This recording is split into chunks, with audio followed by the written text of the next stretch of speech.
I sit in my parents' living room, perched on the edge of the familiar floral armchair that has claimed the same corner for as long as I can remember, a silent witness to decades of holiday performances. The Christmas lights glimmer softly through the windows, bouncing off framed family photos on the mahogany shelves, snapshots of vacations, graduations, birthday celebrations, where my smile never quite reached the corners of my eyes. The fireplace murmurs, sending warmth into the room that does little to thaw the chill that has settled deep in my chest. Juliet's delighted squeal slices through the soft hum of conversation as she rips open a small gold-wrapped box. "Mom, Dad, it's exactly what I wanted. $4,300, you shouldn't have." She reveals a cream-colored Gucci Marmont, holding it as if it were fragile and alive. The logo gleams in the flickering light as she bounces on her knees, 26 but radiating 16. Mom's face glows with pride. Only the best for our little girl. Dad nods in agreement, satisfaction etched into the lines of his face. "You deserve it, princess." I carefully unwrap my gift, a small envelope sealed with a snowflake sticker. My fingers remain steady, trained from years of rehearsed composure. Inside, a $2 card with snow-dusted mountains and the printed words, "Season's Greetings." No handwritten note, no thoughtful gift card, no check. My expression stays calm, but inside, something fragile fractures. 29 years of hope collapse in an instant. Across the room, Aunt Margaret catches my eye. Her lips part slightly, eyes widening in quiet horror before she tucks it behind a practiced smile. She knows. She sees. Dad glances at his watch, fidgeting with the band. Traffic will be heavy if we don't leave for the restaurant by 7. Mom hurries to top off Juliet's eggnog, expertly avoiding eye contact. "Look how the leather catches the light," Juliet exclaims, parading through the room with her new treasure. "It matches everything I own." My hands betray me finally, a slight tremor as I fold the card carefully and slip it into my pocket, keeping a tangible piece of my invisibility. Earlier that morning, I had stood in my modest Portland apartment, wrapping gifts with painstaking care. My teacher's salary of $57,000 stretched thin across student loans and rent, but I had saved for months for this day. The Italian silk scarf for Mom, $180, wrapped in silver paper with a bow tied meticulously 3 times to perfection. "She'll love the blue pattern," I whispered, smoothing every crease. The Parker pen for Dad, $145, engraved with his initials, nestled in velvet. He had mentioned needing a new one for client meetings. For Juliet, a rare art book, $120, wrapped with a handwritten note reminding her of the exhibit we promised to see together, a sisterly promise never kept. Perhaps this Christmas would be different, I thought, smoothing mascara on my lashes and holding on to hope like a stubborn weed sprouting through decades of frost. Now I stand, adjusting my skirt as the family continues its holiday rituals around me. Juliet snaps photos of her bag for Instagram, Dad pours another bourbon, and Mom arranges cookies on an antique platter. I murmur, "I think I need some fresh air," my voice steady despite the tremor beneath it. No one lifts their gaze except Aunt Margaret, who crosses the room and places a hand gently on my shoulder. Her fingers press firmly, a quiet Morse code of understanding. "You're not wrong," she whispers. "You deserve so much more." I nod once, throat tight, and retrieve my coat from the hall closet. The wool scratches against my wrists as I fasten each button, methodically from bottom to top. No one notices as I step out into the cold, leaving dinner unfinished behind me. The stillness follows me down the porch steps, across the icy walkway, to my car, dusted with a fresh coat of snow. The drive to Council Crest Park takes 12 minutes. I park, facing the overlook, Portland spread beneath me like a field of fallen stars. The city hums along its Christmas Eve rhythm, unaware of solitary vigils and fractured family traditions. "When did I become invisible to them?" I whisper, words fogging the windshield, questions with no answer. I pull the card from my pocket, now more than just paper, a symbol of decades of dismissal, 29 years compressed into a mass-produced greeting. Tears finally come, hot streaks down cold cheeks, a raw acknowledgement of years of hoping for love that will never match the effort I put forth. The city lights blur through the moisture, transforming into smeared watercolors across the night. I wonder how many others sit alone tonight, clutching evidence of being unseen by those who should see them most clearly. A month passes in silence, punctuated only by Aunt Margaret's calls checking in. One Tuesday, sunlight struggling through Portland's perpetually gray January, I spread photo albums across the living room floor. 1 month since Christmas, 1 month since the $2 card. "Elise Turner, archaeological dig," I whisper, tracing my finger over a photo from my 13th birthday. A supermarket sheet cake before me, frosting softened under fluorescent lights. My smile looks rehearsed, forced. Beside it, Juliet's Sweet 16 at the Benson Hotel, crystal chandeliers gleaming over a 3-tier cake. Dad's arm around her shoulders, Mom adjusting Juliet's pearl necklace. I had been meticulously documenting my own erasure. College acceptance letters, preserved in plastic sleeves, academic scholarships noted, and side notes from my parents reminding me I needed to work part-time to cover expenses. Juliet's letters to fashion school, attended with their backing and gushing approval. My fingers tremble as I examine my graduation photos. Mom and Dad arrived 20 minutes before the ceremony ended, Dad checking his watch repeatedly, whispering, "Sorry we're late, honey." Juliet's preliminary fashion show required attention. Mom smoothed my collar, kissed my cheek, and asked when I intended to start job hunting. The evidence surrounds me like relics in a forgotten dig, artifacts of a family civilization built on imbalance. I open my desk drawer and pull out a leather-bound ledger. Columns of numbers track years of financial self-sufficiency, student loans totaling $24,800, despite working 20 hours weekly at the campus bookstore for $12 an hour. Emails from Dad denying help with apartment security deposits. Newspaper clippings of Juliet's tuition, $38,000 plus $20,000 for her Milan program. My rent, $1,200 per month, small and heating unreliable. Juliet's downtown apartment, fully funded by family. My vision burns with the inequity, figures flashing like neon accusations. My phone buzzes. I ignore it, focusing instead on stacked birthday cards from years past, Mom's handwriting etched repeatedly across envelopes. I retrieve my journal, nest the card inside, and write in deliberate letters. "The last time I'll beg for love." Another buzz from the family group chat. I open settings, silence it. Done. Mom texts, "Casual dinner Sunday, your father's grilling steaks." I text, "Sorry, I have plans." No elaborate excuses, no promises to reschedule. Juliet calls, asking for help moving into her new apartment. Old Elise would have rearranged her schedule. Brew coffee, spent hours building furniture under direction. Not today. I text, "Good luck with the move." 3 dots appear, disappear, reappear. Finally, "What's wrong with you lately?" I inhale, exhaling slowly, and type what might be the most honest message I've ever sent. "I need some time away from family gatherings." The response is instantaneous. "Mom will be upset." I set the phone down. For once, that is not my responsibility. I stand before my bathroom mirror, studying my reflection. The same hazel eyes, the same straight nose, the same person who has spent 29 years hoping for equal footing. When does hope turn into self-destruction? I ask quietly. Back at the journal, I write another question. What would I tell my students if they were treated this way? The answer comes with startling clarity. Respect is non-negotiable. Love should not require proof of worthiness. Sometimes the family we are born into cannot recognize our value. I close the photo albums, the ledger, stack them neatly into a storage box. Not to forget, but to preserve the evidence. To remind myself that this is real, not imagined. The pattern is documented, visible, undeniable. 6 weeks later, I am fully immersed in my new job. Sunlight streams through the pottery studio windows as I sink my hands into cool clay. The wheel spins, the clay bends to my touch. Something emerges from nothing, beautiful and whole. Saturday mornings, 6 weeks straight, each session $250, pinned to the kitchen calendar, a tangible investment in myself. "You've got a natural feel for this, Elise," Miranda, the instructor, says, her silver-streaked hair falling across her face. "Most beginners resist the clay. You collaborate with it." I recognize the metaphor. For 29 years, I fought my family's perception, instead of building something with the materials I had. "Thank you," I murmur, shaping the lip of a bowl. I am learning patience, both with the clay and with myself.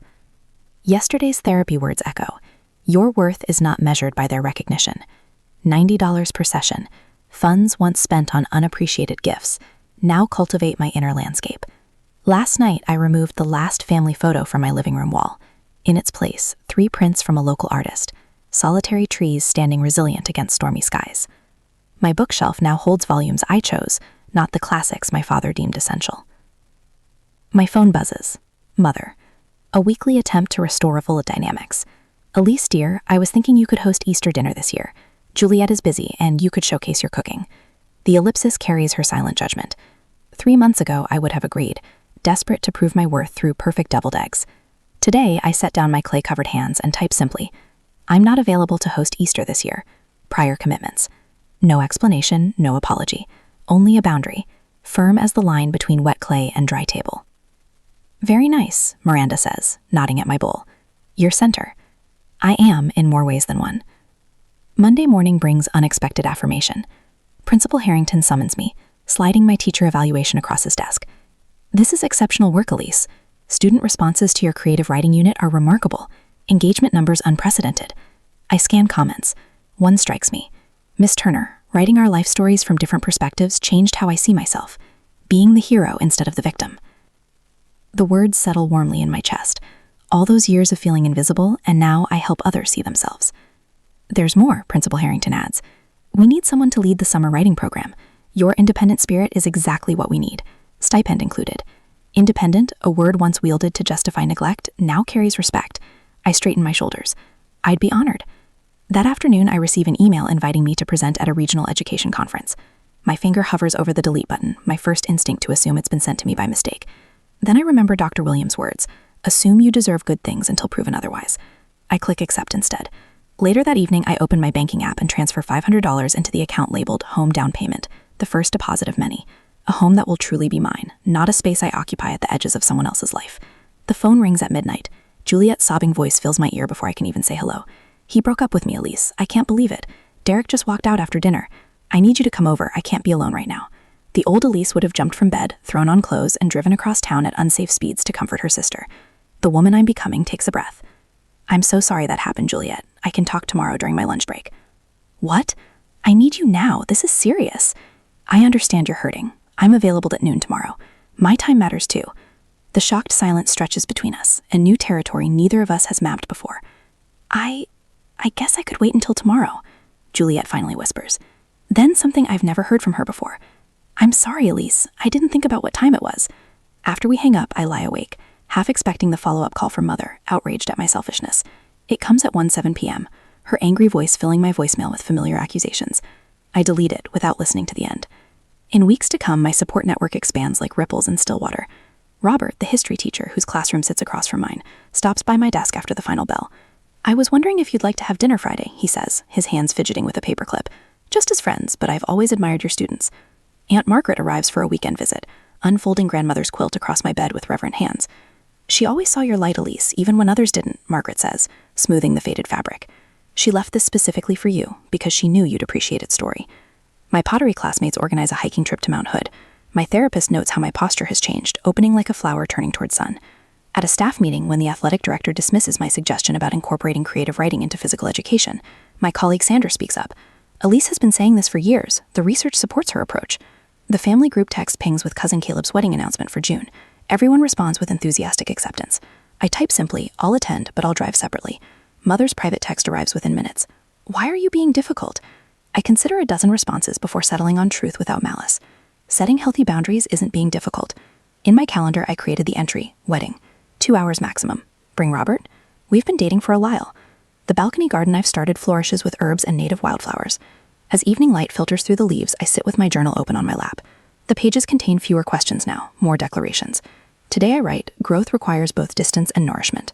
My fingers, still faintly stained with clay, trace the words. What seeds of self-respect are you ready to plant in your own life? The question rises unbidden as I watch a bee navigate between blossoms, purposeful in its journey.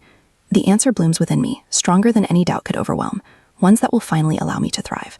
And in months to come, I will finally show my family who I am. On the day of the wedding, 3 months later, I step out of Robert's car, smoothing the fabric of my sage green dress. The simple silk falls just below my knees, affordable elegance that took 3 months of careful budgeting. You look beautiful, Robert whispers, his hand finding the small of my back. The country club sprawls before us, manicured lawns stretching toward Mount Hood in the distance. Cousin Caleb chose well for his wedding venue, though I wonder how Uncle George afforded it on his hardware store income. Ready? Robert asks. I nod, more truthfully than I've ever been. 6 months of therapy and boundary setting have armored me for this family gathering. Juliet spots us immediately, waving frantically from the entrance. Her sequined cocktail dress catches the afternoon sunlight, sending prisms dancing across the pavement. Too formal for a garden wedding, but that's Juliet, always one notch above appropriate. Elise, you actually came. She air kisses near my cheek, perfume clouding between us. And you brought a friend? Robert Thompson, he says, extending his hand. Elise's colleague. And more, I add firmly. We've been dating for 3 months. Juliet's perfectly plucked eyebrows rise. Mom didn't mention that. Mom doesn't know everything about my life anymore. Before she can respond, Mom appears, her smile stretched thin as worn elastic. Her eyes dart between us, landing on my simple gold necklace, the dress, Robert's steady presence. "Oh, Lise, darling." Her hug feels mechanical. "Your apartment must be getting cramped with company these days. Have you thought about upgrading?" The old familiar sting threatens, but I breathe through it. My apartment suits me perfectly. Dad approaches, tugging at his collar. The suit hangs looser than I remember. "There's my independent girl," he says, patting my shoulder awkwardly. "Your apartment must be getting too small for you now." Same script, different Turner. I simply smile. Aunt Margaret rescues me, swooping in with a genuine embrace. "Look at you," she whispers, standing tall. She glances over her shoulder before adding, "Your parents are having financial troubles. Thomas's investments tanked." The ceremony passes in a blur of white tulle and promises. During the reception, I noticed details that would have escaped me before. Dad arguing with the photographer in harsh whispers about payment terms. Mom's handbag, not her usual Prada, but a well-worn leather clutch with a small scuff on the corner. And most telling, Juliet's panicked expression when the bartender returns her credit card, shaking his head. The garden behind the reception hall offers temporary escape. Roses climb trellises, their June blooms heavy with perfume. I breathe deeply, counting backward from 10, Dr. Williams' technique for processing surprise without reaction. Running away again, I turn to find Juliet, her mascara slightly smudged at the corners. Taking a moment, I correct her. The difference matters. She slumps onto a stone bench, unexpectedly graceless. "You're different now." Yes. I realized how unfair everything was. The words tumble out, unpracticed. "I'm sorry, Elise." I wait. Years of experience teaching me that Juliet's apologies often come with conditions. "They can't support me anymore," she continues, voice cracking. "Dad's business is collapsing. The condo's being sold. My credit cards are maxed out." I sit beside her, maintaining careful inches between us. "That sounds difficult. I never learned to stand on your own like you did." A tear tracks through her foundation. "I don't know how to live on what I actually earn." The sunset paints the garden in amber light, turning Juliet's sequins into tiny flames.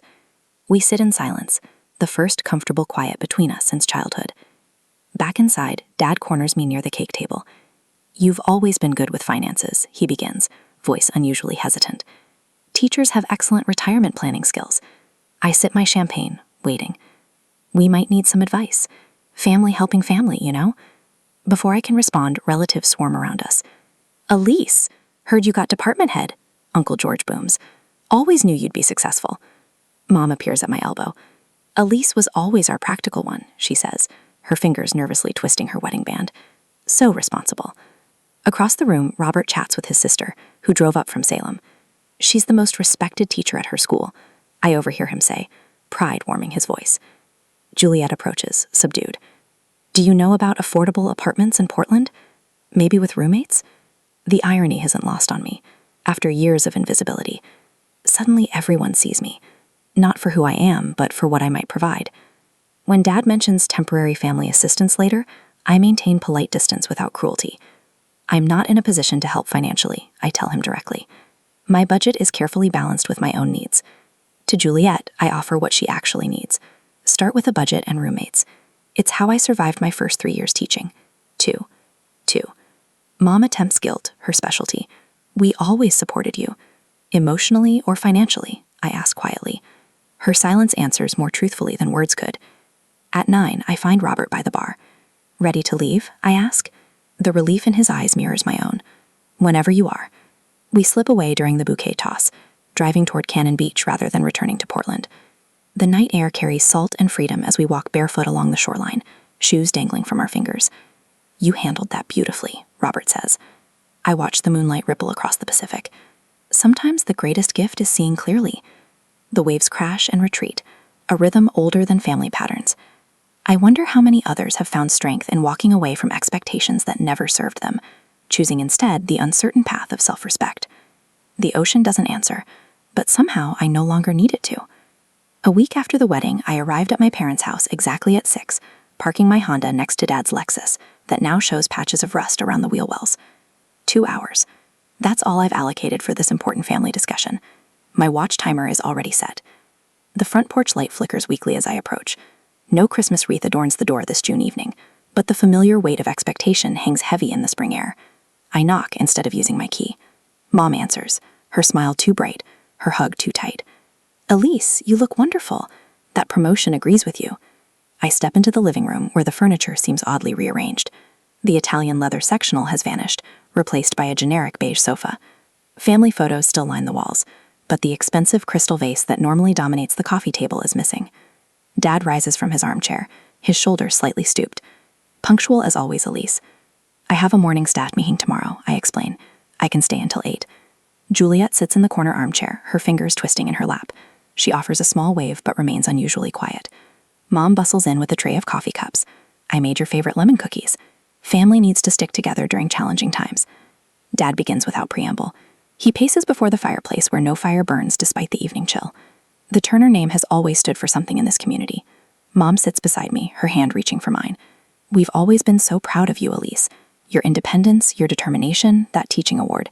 You've never needed much from us." My skin prickles with familiar recognition. The script hasn't changed, just the circumstances. I sip my coffee and wait. The market downturn has been particularly brutal for the investment firm. Dad continues, his voice straining for its usual authority. "Our portfolio, well, there have been significant losses. The bank has been calling about the mortgage," Mom adds, her voice dropping to a whisper. "We might lose the house." Dad clears his throat. "Juliet's lease renewal is coming up next month. That downtown apartment complex raised the rates again." Mom squeezes my hand. "We noticed your school district announced that new department head position, the one with the substantial raise." The pieces click into place with perfect clarity. I set my coffee cup down carefully on the table. "We're just wondering if you might temporarily help with Juliet's expenses." Dad says the word temporarily, stretching thin between us, "just until things stabilize." "Family helping family," Mom adds, her smile wobbling. "You've always been our rock." The room falls silent. Juliet studies her expensive manicure, shame coloring her cheeks. I need to say something that's long overdue. My voice sounds steadier than I feel. I reach into my purse and withdraw the Christmas card, now slightly worn at the edges from the months I've carried it. I place it on the coffee table. This was the moment I finally saw the truth. Dad glances at the card dismissively. "A Christmas card? Really, Elise, we're discussing serious financial matters here." "This isn't about money." I traced the paper mountain scene with my finger. "This is about 29 years of messages that I matter less." Juliet Suite 16 at the Benson Hotel, while my 13th birthday was celebrated with a grocery store cake. My college scholarship, with your note that I should work part-time, while you fully funded Juliet's fashion school and her semester in Italy. Mom's face strains of color.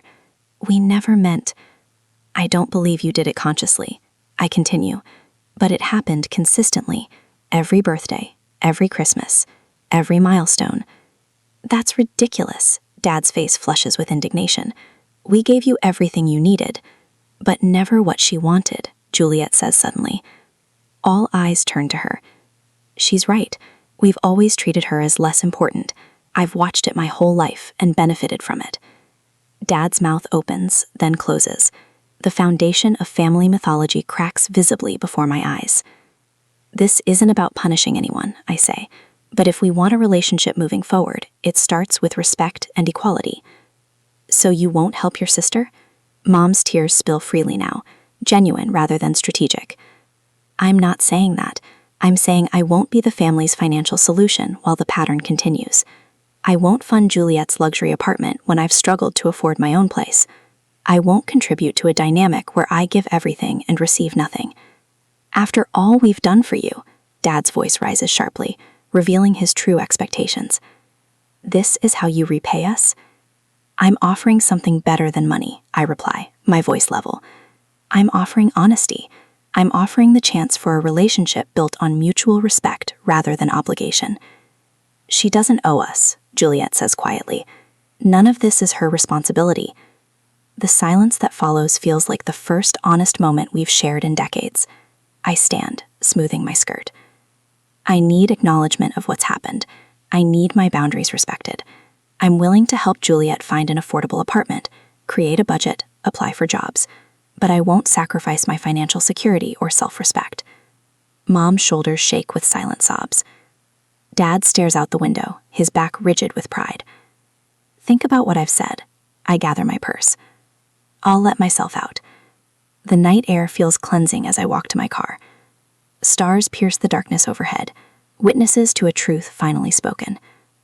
I realize, starting the engine, that the truth doesn't need to be harsh to be powerful. It simply needs to be spoken. What truth have you needed to speak, even when others weren't ready to hear it? I unlock the door to my new Portland condo, the key sliding into place with a satisfying click. 1 year after that Christmas revelation, my life stands transformed, not by what others gave me, but by what I finally gave myself permission to matter. Last box, Robert announces, setting a cardboard container labeled books on the bamboo floor I selected myself. His steady presence these past months has become a comfort I never knew I needed. Not rescue, but partnership. I trace my fingers along the framed house key mounted on the entryway wall. Beneath it, a simple plaque reads, $18,000, the price of freedom, each dollar representing months of overtime, careful budgeting, and saying no to family expectations that once consumed me. Department head looks good on you, Aunt Margaret remarks, arranging wildflowers in a ceramic vase I created in pottery class.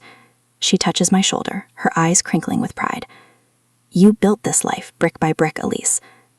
The afternoon sun spells spielbanjos I spent hours selecting, casting golden rectangles across the dining table set for 4. Not a grand gathering, but an intentional one. Robert, Aunt Margaret, and Juliet will join me for dinner. My terms, my space, my boundaries intact. Dad's text message arrived this morning. Hope the move went well. 5 words representing his struggle to navigate our new reality.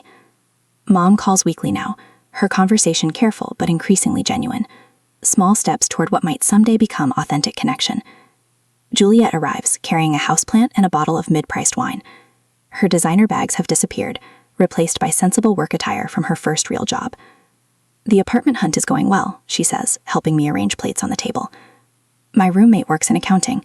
She's teaching me about budgeting. Her voice holds a newfound humility that sometimes catches me off guard. Later, as Robert helps me hang curtains in the bedroom, his hands steady on the drill, he asks, "Have you thought about next summer? That cabin on Mount Hood is still available for rent." I smile, no longer afraid of future possibilities. "I'd like that," I answer simply. When everyone leaves, I prepare for my first night alone in my new home. I place the Christmas card, that $2 catalyst for change, in a simple frame on my desk.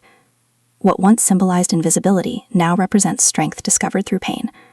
I open my journal, running my hands across a blank page before writing. Worth is inherent, not earned or granted by others. At school, a young teacher sought me out yesterday, tears streaming down her face after a family gathering where her achievements were dismissed. I recognized that wounded look all too well.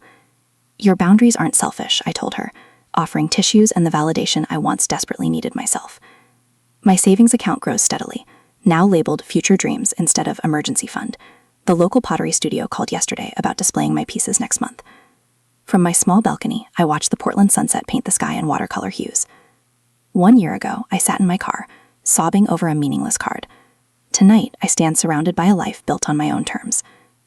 The gift, I whisper to the evening air, was finding myself. I close my journal, no longer needing external validation to know my value. Turning off the porch light, I walk into rooms furnished with intention and self-respect. Love that must be earned isn't love at all.